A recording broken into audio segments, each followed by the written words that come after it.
Hello, I'm Dr. Lisa Belisle, and you are listening to or watching Radio Maine.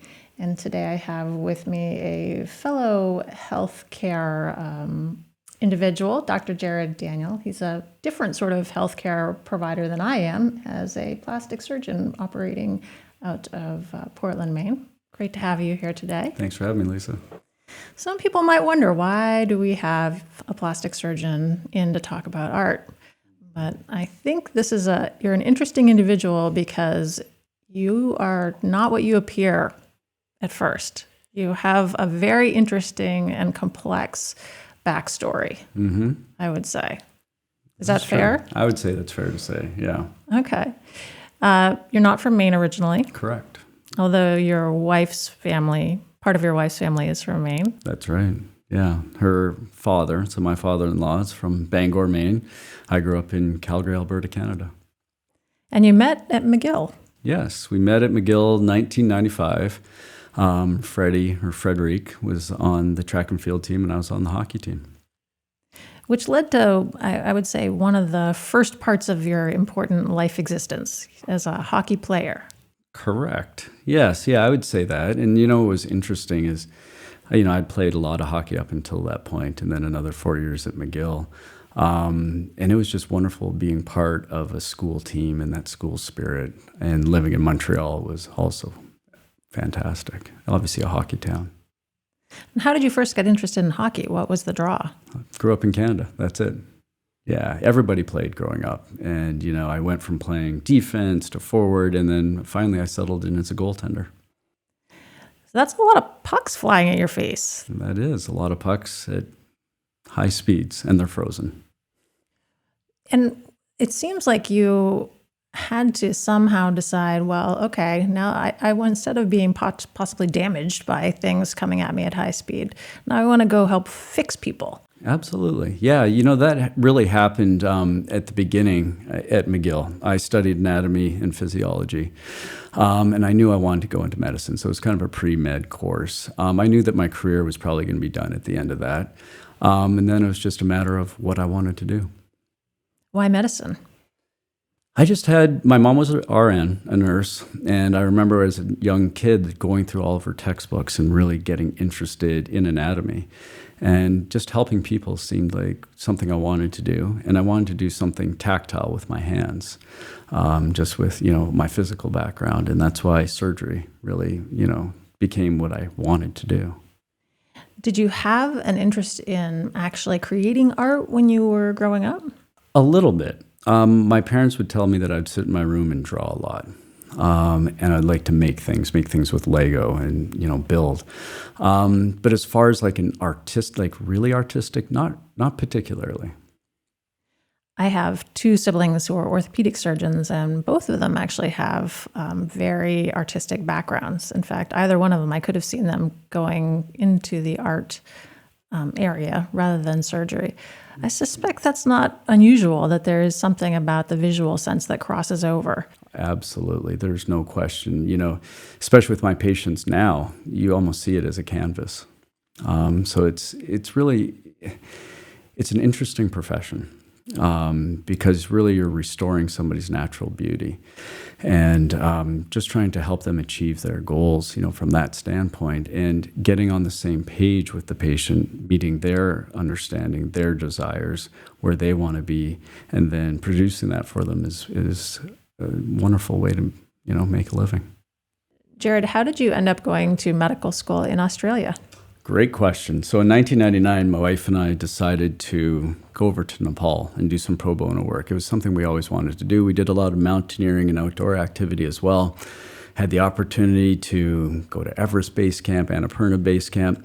While we were there, we worked with a lot of Australian physicians. And when we were finished with our travels, they kind of said, well, come back and visit us in Australia. So my wife and I said, you know what, we're young, let's go ahead and do that. Went down to Australia, to South Australia, to Adelaide, met up with the same physicians there. And while we're there, they said, you know what, you're Canadian. You should apply to medical school here. And I'd never thought of that idea. Canada is part of the Commonwealth. It just kind of made sense. So while we're there, I applied to medical school. My wife applied to do her MBA, and we both got in the same city. So we decided to stay there for 4 years. Is there a difference between the way medical education is approached in the Commonwealth versus in the United States? A little bit. So they're actually the ones that started the problem-based learning rather than the systematic learning, and that's being adopted now in the United States. So it's obviously working. And you, at some point, decided, okay, I'm going to do a residency in surgery, another one in plastic surgery.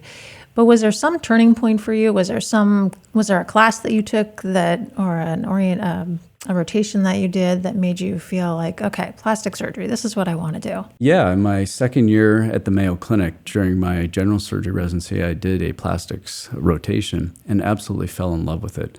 I loved the fact that we worked on every single part of the body, from the toes to the top of the head, and that you were creating something.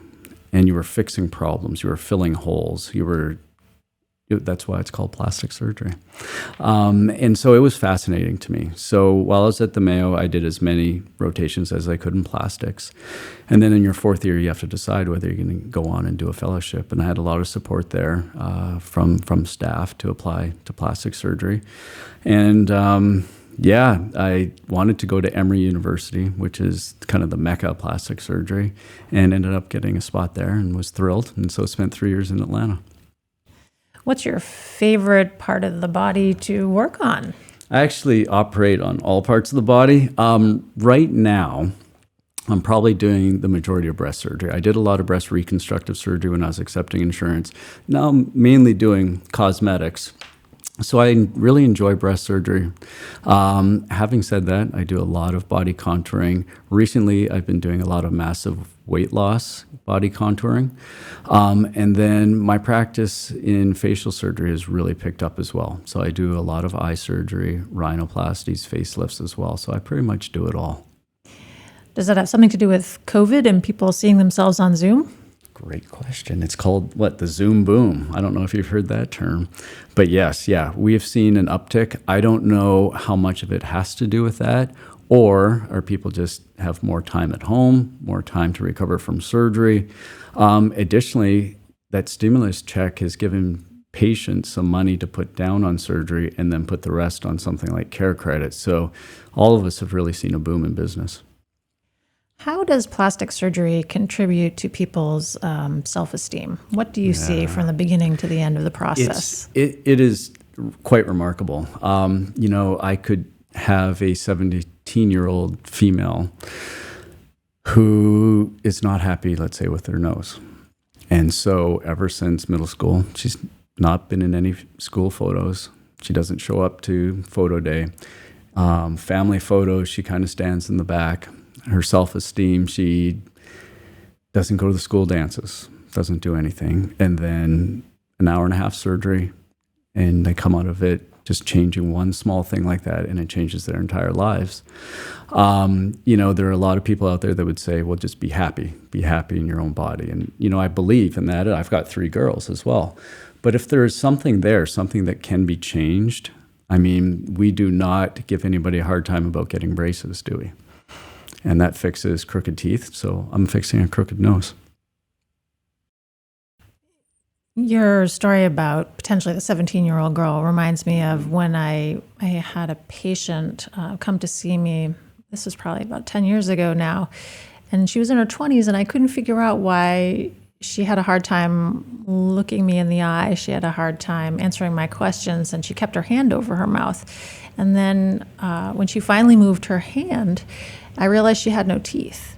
And it so impacted her ability to communicate with me, never mind just eat healthy foods, that it just struck me that there's some things that we take for granted. Absolutely, we do take it for granted.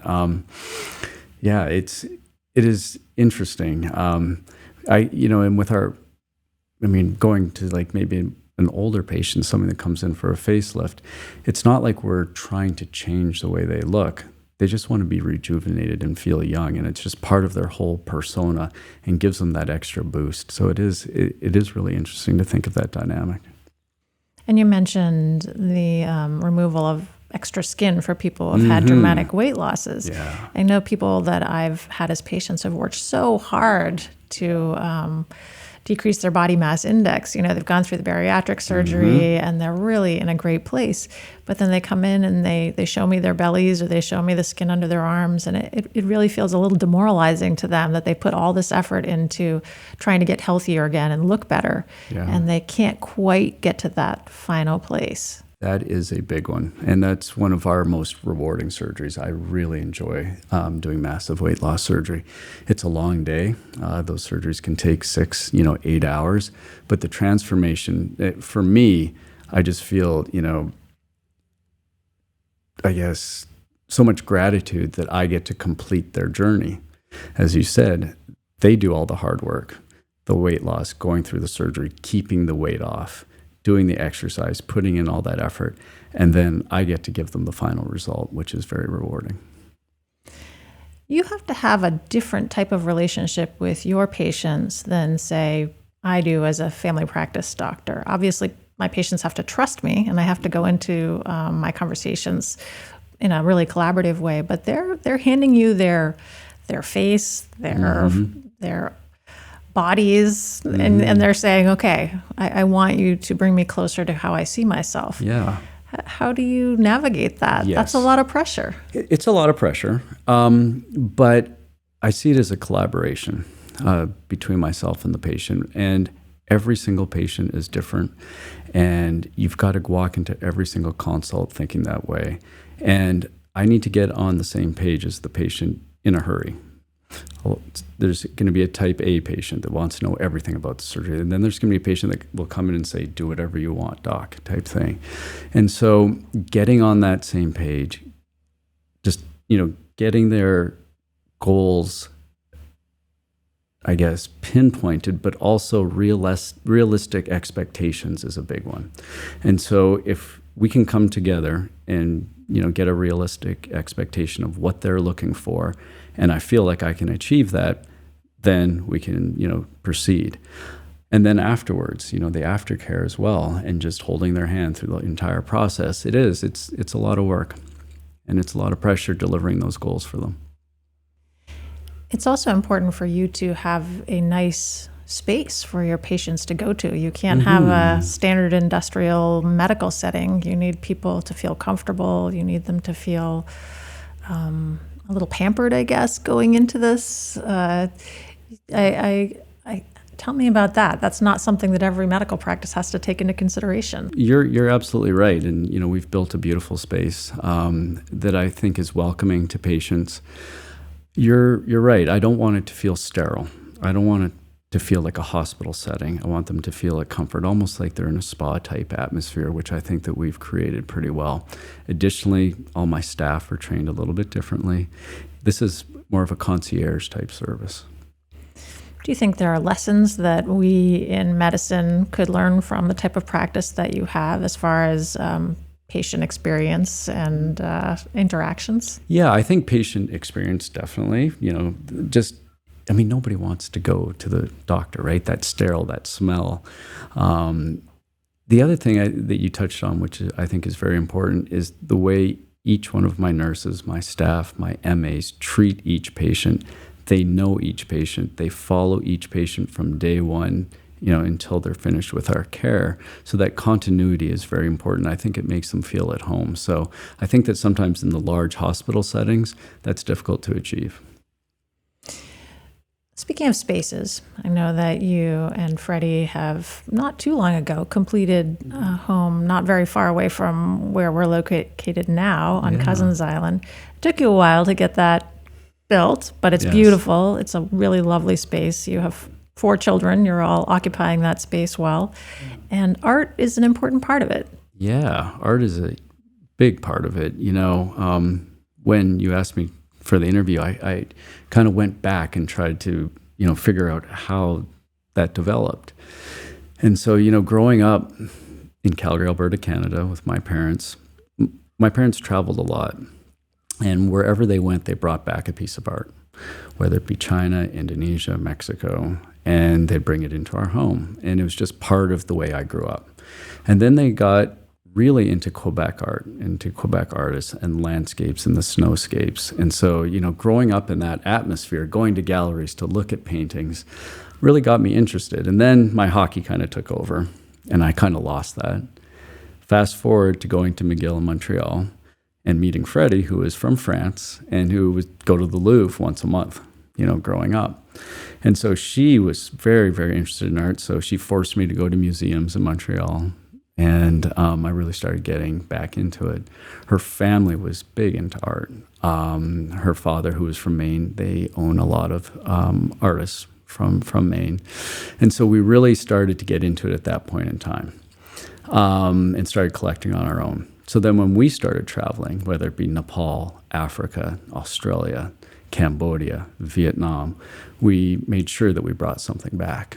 And so, our house is filled with all these beautiful items. And then, decorating the house, finding beautiful artwork was very important to us. I just think that it brings so much culture and just atmosphere to your home. Who are some of your favorite Maine artists? Well, obviously the one behind us. Which happens to be Eric Hopkins. Yes, which happens to be Eric Hopkins. And he just struck me when I was speaking with your husband, and he brought some samples of different artists for us to look at. And I just took one look, and I was like, that's it. The reason is because my first few times actually coming to the state of Maine, I flew in a small plane to get here. And I remember looking out and seeing this and just falling in love with Maine right away. And so to capture that, just wonderfully the way he has just really, struck me. Other artists that we own, we own a bunch, but Colin Page is just really he just captures the coastline, the ledge. We really, really enjoy his work. I don't know if you're familiar with Anna B. McCoy, but she's a descendant of the Wyeths, and she does still painting. So we have a few of, her work. Yeah, we dabble in a little bit of everything. Your house is located in a very interesting place. Mm-hmm. You're kind of the backside of the island. It's a tidal waters that come through. So there's a lot of changeability compared to other parts of the island that, there's a tide, but it doesn't impact quite as much. Right. Was that important to you? We didn't think about it because, I grew up in the Rocky Mountains. And so we didn't really think that much about it. It was more the piece of land. And we were able to get 6 acres right there on the water. And now that it is tidal, we love it because the kids go out on the flats. They're digging for clams, all the tidal pools. And then during high tide, we can fly fish for striped bass. We can paddleboard, we can kayak. But the change, you're right, it's an ever-changing scenery, which is wonderful. Now, you actually own your business.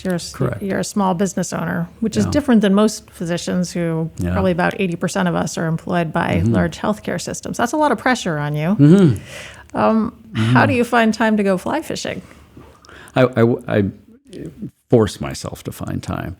It's difficult. You're right. Owning a business, operating, worrying about your patients, being on call, 4 kids and their activities, it gets to be a lot, but you just have to make it a priority. And this summer I'm really trying to find more of a life-work balance and taking a lot more time off.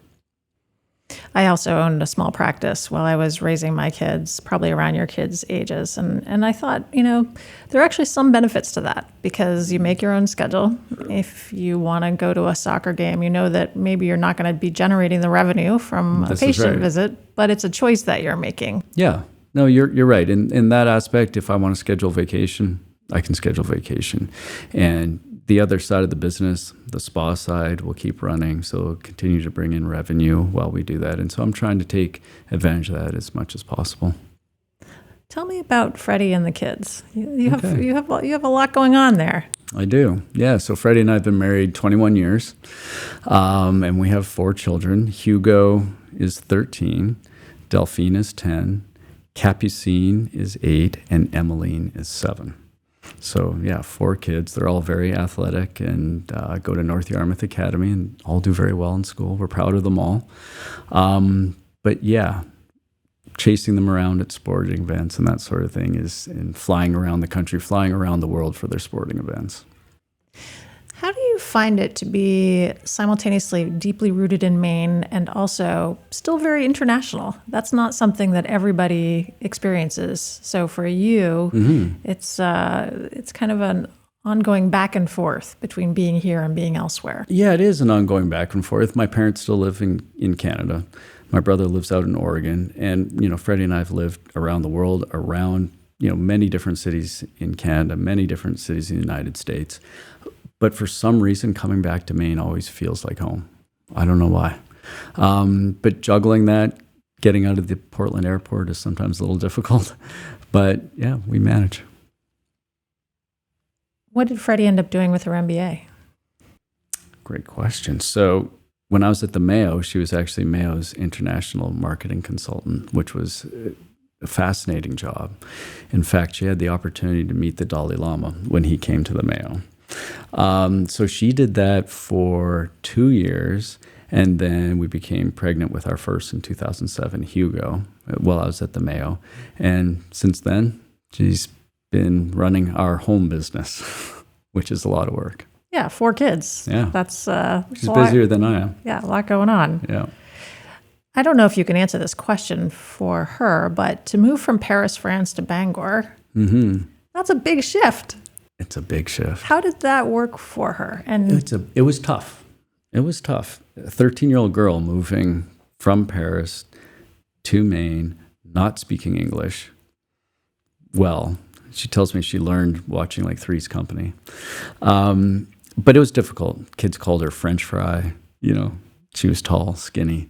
It was difficult for her. But by the time she got into high school, she had found track and field and excelled at that. She actually held the Maine state record for high jump for 15 years. And so she really found something in sports and academics. And then coming up to McGill, Montreal, and getting back into a French culture, I think was very important for her. But yeah, it wasn't easy for a few years, that's for sure. It's interesting because Maine is so steeped in French Canadian culture. So you'd think that a French-speaking 13-year-old maybe wouldn't have such a hard time. But it sounds like her French was Parisian French versus kind of the dialectical French-Canadian French. Completely different. And she said that when her grandparents came to visit and went to Montreal, they said that was the French they heard on the farm from their grandparents. And so, yeah, it's completely different French. In fact, when we'd be sitting in lectures at McGill, I'd be there with the hockey guys, and half the hockey team were French. She'd say, I can't even understand what they're saying. So, yeah, it's different. Yeah, I know traveling to northern Maine, and I spoke high school French, which is more Parisian French, and a little bit of Milltown, Biddeford French from my dad. Yeah. I would go to northern Maine and listen to the Valley French, and there's even a couple different dialects going on there. Yeah. And I had a hard time kind of understanding what people were saying. Oh yeah. Yeah, there are a lot of dialects. Just outside of Montreal, as soon as you get out of city center Montreal, you're speaking French. And then the next township, you're speaking a little different French. Next one, a little different French. Yeah, it's unique.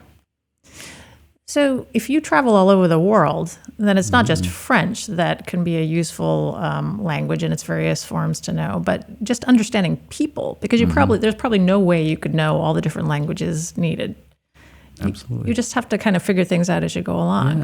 Yeah, I agree. And, we're really trying to instill that in our kids and getting them to travel as much as possible. Now that our youngest is 7, we're going to take an adventure next year, and we think we're going to head to South Africa. So we've got a lot of things planned. But you're right, just relating to people. I mean, we've been to Czech, to Slovakia, to Greece, to all of Southeast Asia. But yeah, you're right. Just communicating with people is a skill that is important to have. How did COVID impact you and your family?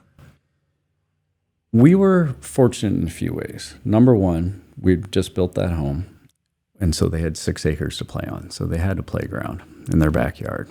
We had the paddle boards. We had kayaks. We built a zip line. We had mountain biking trails. So we had a lot of outdoor activities. The social interaction was the more difficult part, but at least they had the siblings. So I think we were fortunate from our standpoint, being in the position we were, From a work standpoint, I only had to shut down for 6 weeks, so it wasn't too bad. We're also fortunate that they are at North Yarmouth Academy, so they did a lot of the courses online that were very interactive, and the teachers would actually stop by the house at the end of the driveway to, kind of interact and give them their, assignments.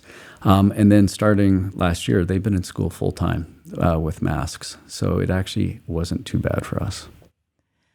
I have a brother that moved back to Yarmouth from California, and he has 3 little boys. Mm-hmm. One of them went into public schools, and one of them went to NYA, and then one's too little to go to school. But he had kind of the same experience because it was a private school.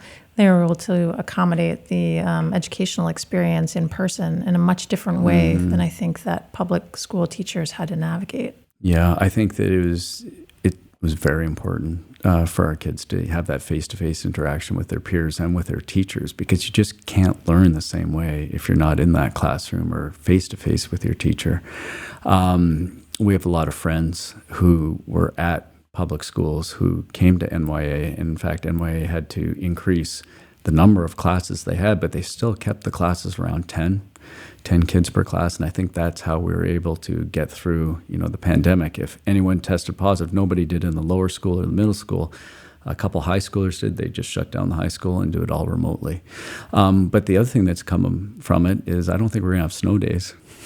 Right. No snow days. And so I actually think that coming out of the pandemic, we've learned a lot of skills that are going to be helpful down the road in education.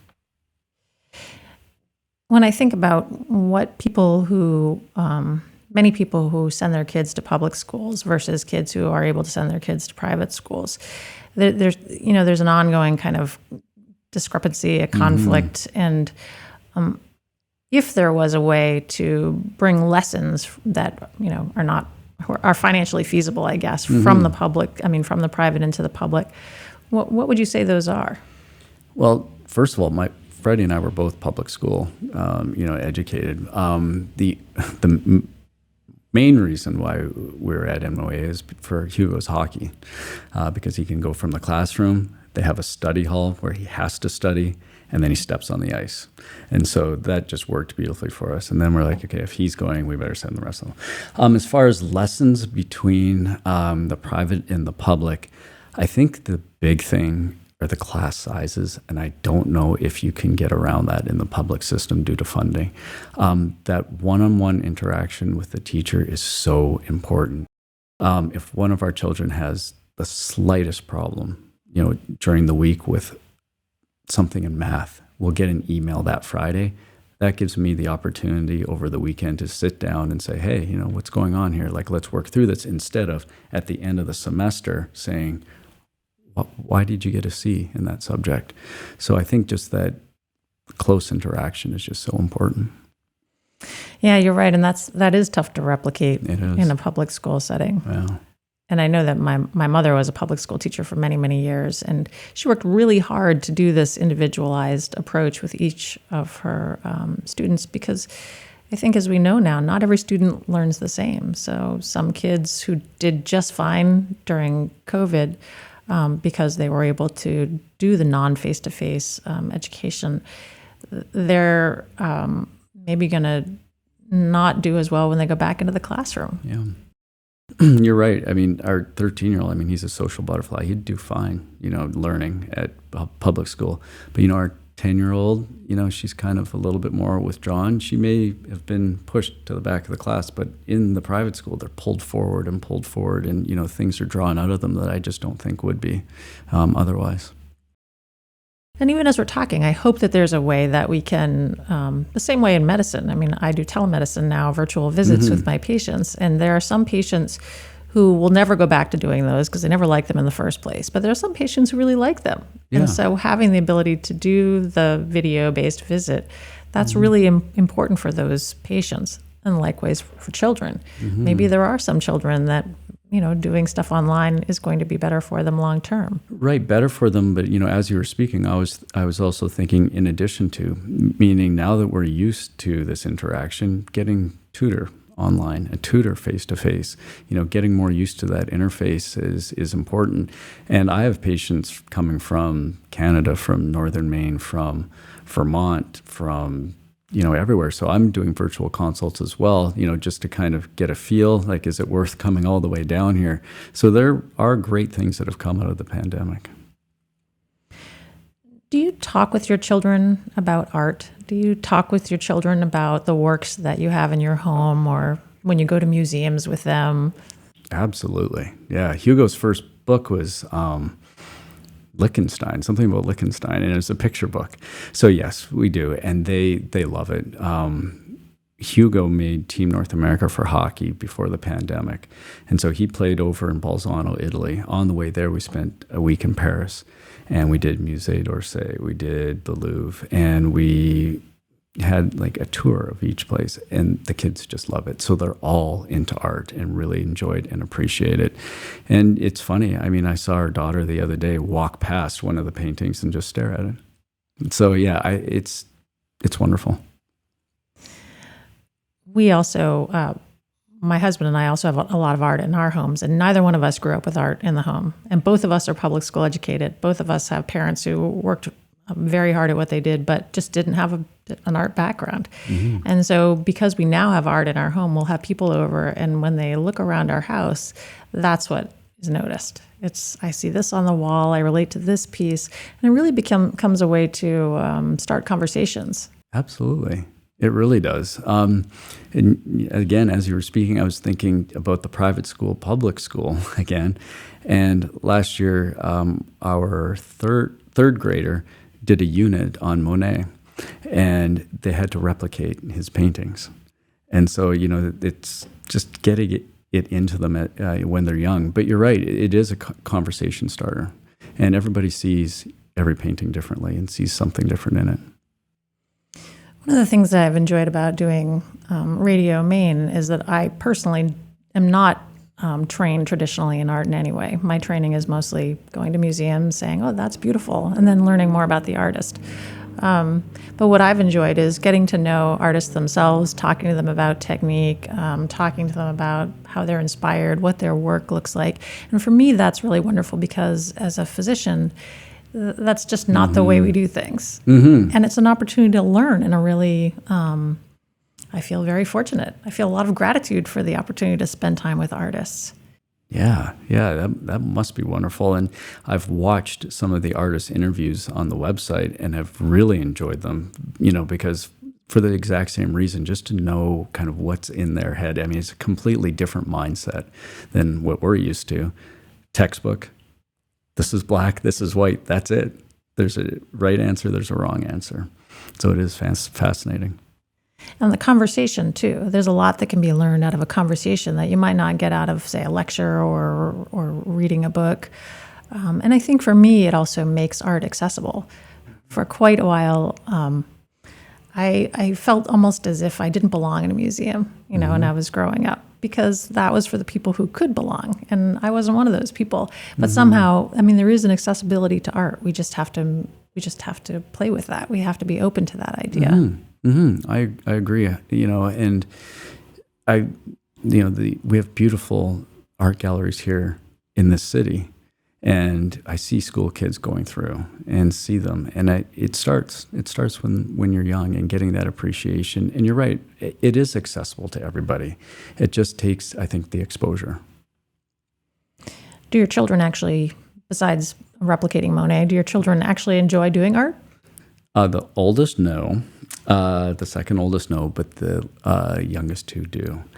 We have a little art studio, kind of craft area in our home, and they'll just go in there and draw and start drawing and painting. We've bought them watercolors and oils and crayons and everything, and they'll just go in there for hours on end and come up with their own creations. So my office and our bedroom are filled with all their little pieces of artwork. What's next for you? You have a busy life, you have a career, you have a beautiful family, a wonderful wife, a great mm-hmm. home. Anything else that is kind of in the back of your mind? You've had so many different iterations of being Jarrod Daniel. I know. Do you have another one? Or 2 or 3? I'm not sure. I mean, I haven't. I've just begun to pause. Just begun to pause after playing a little professional hockey, after medical school, residency, I joined a practice in Charlotte for a while, then coming up here, starting my own business, getting my feet under me, and then I'm at that point now. And I think I'm looking for more balance. Well, I've been at the stage that you're at, and it takes energy to even get to the place where you realize, all right, I gotta pull back a little bit. Yeah. I gotta put more energy on one side so that it can balance out the other one. You're exactly right. That's what we're looking for. Well, I really appreciate the opportunity to spend time with you today. I've been speaking with Dr. Jarrod Daniel. He is a plastic surgeon in Portland and also a neighbor of ours. I encourage you to go looking for him on his website, which is MainePlasticSurgery.com. And also maybe go to the Portland Art Gallery, just access some art. Look at our Eric Hopkins, look at our other Maine artists, because as we've been talking about, there's really an access point for everyone when it comes to art and creativity. I'm Dr. Lisa Belisle, and you've been listening to or watching Radio Maine. And thank you very much for taking time out of your very busy schedule to come talk to me today. Thank you for having me in your beautiful home.